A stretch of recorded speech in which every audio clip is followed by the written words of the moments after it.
Have you guys ever flown into a country for lunch and then left that evening? That's what I did with the Grand Buffet.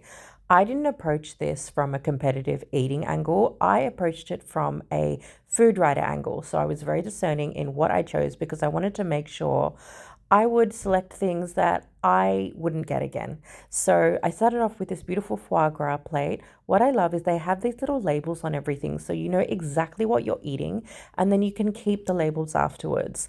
So this was absolutely incredible. They actually have four dining rooms. So part of being discerning with what I was consuming meant that I didn't have any of this, right? Because I can get this anywhere. No roasted meats, no hot food, even though it looked amazing. I had a lot of FOMO, to be honest, because there is absolutely no way you can eat everything here. It's just impossible. There are too many dishes. They had this amazing selection of all of these hams, about nine of them. So I thought, okay, let me just try all of them. So I got all my labels set up. Something I forgot to mention is that, see, there's numbers. They are rated in terms of pungency. So the lowest number is the least pungent and the highest number is the most. Then I got started on the seafood. If I had to do it over again, I probably wouldn't have had the lobster.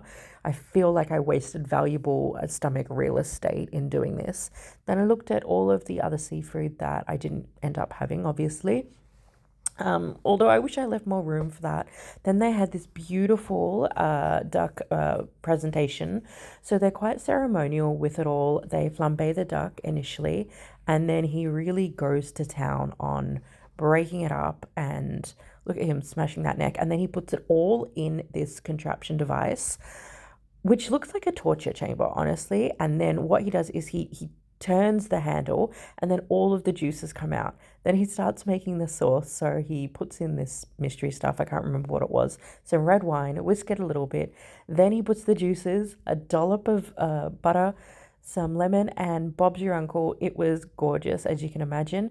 Then I wanted to try this soup, which was foie gras and truffle. So it had the same elements as a French onion soup with the flaky pastry top. Look at that truffle inside. I had the best time. It was gorgeous.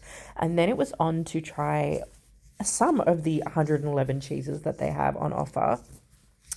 Again, I wanted to look at cheese that I knew I wouldn't be able to try or I hadn't tried yet.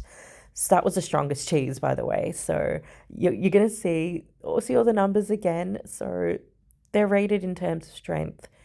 I really love this. I'm really, really glad that I just did what I did. Oh, I forgot about dessert. Oh, you got every single dessert like on the menu that you can think of.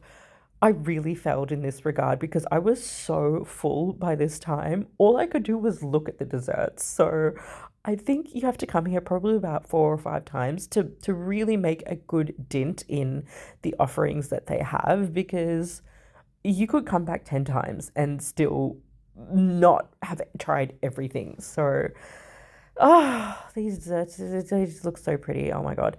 So then I also went to the little ice cream section, right? And they've got all these other little bits and bobs in there. You can get flambe crepes. That's what I ended up having, guys. Don't give me shit. I'm so sorry. Like, I really failed. And this is the guy that started it all. I'm so grateful.